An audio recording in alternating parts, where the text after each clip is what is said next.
4 രോഗികളുടെ ഓപ്പറേഷനിൽ ഒരാളുടെ കാര്യം മാത്രമേ നടന്നിട്ടുള്ളൂ എന്ന് ഡോക്ടർ പറയുകയാണ്.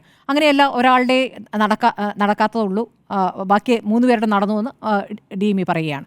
പക്ഷെ അങ്ങനെയല്ല എന്ന് പറയുമ്പോൾ ഡോക്ടർ ഹാരിസ് പറയുകയാണ് അവിടെ കിടക്കുന്നുണ്ട് രോഗികൾ, അതായത് ഓപ്പറേഷൻ നടക്കേണ്ട രോഗികൾ അവിടെ ആശുപത്രിയിൽ ഇപ്പോൾ അഡ്മിറ്റാണ്.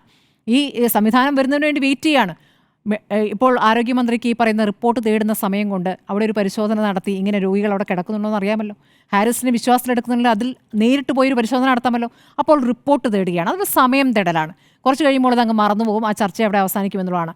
ഇതിപ്പോൾ ഈ ഒരു റിപ്പോർട്ട് വേറെയും തേടിക്കൊണ്ട് DMEയുടെ ഒരു വിശദീകരണം തേടിക്കൊണ്ട് ഡോക്ടർ ഹാരിസിനെതിരെ നടപടിയിലേക്ക് പോകുന്ന ഒരു രൂപത്തിലേക്ക് വേണമെങ്കിൽ പോകാം. പക്ഷേ ഇപ്പോൾ പൊതുബോധം അതിനെതിരായതുകൊണ്ട് ഒരു പക്ഷേ തൽക്കാലം മാറ്റിവെക്കും. പിന്നെ കുറച്ച് കഴിയുമ്പോൾ എന്തെങ്കിലും അദ്ദേഹത്തിന് ട്രാൻസ്ഫർ എന്തെങ്കിലും വരും. അദ്ദേഹം ഇതെല്ലാം മുൻകൂട്ടി കാണുന്നതുകൊണ്ടാണ്, എവിടെ ഇട്ടാലും പണിയെടുക്കുമെന്നുള്ളതുകൊണ്ടാണ്, 360 ദിവസവും പണിയെടുക്കുന്ന ഒരാളായതുകൊണ്ടാണ്, കൈക്കൂലി വാങ്ങാത്ത ഒരാളായതുകൊണ്ടാണ് അദ്ദേഹത്തിന് ഭയമില്ലാത്തത്. അതുകൊണ്ടാണ് അദ്ദേഹം ഈ സിസ്റ്റത്തിലേക്ക് കുഴപ്പങ്ങൾ പറയുന്നത്.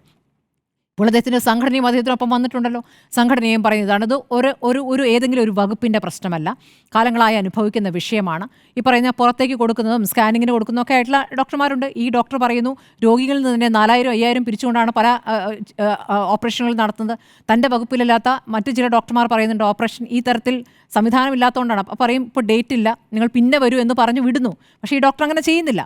അതിലാണ് അവിടെയുള്ള വ്യത്യാസം.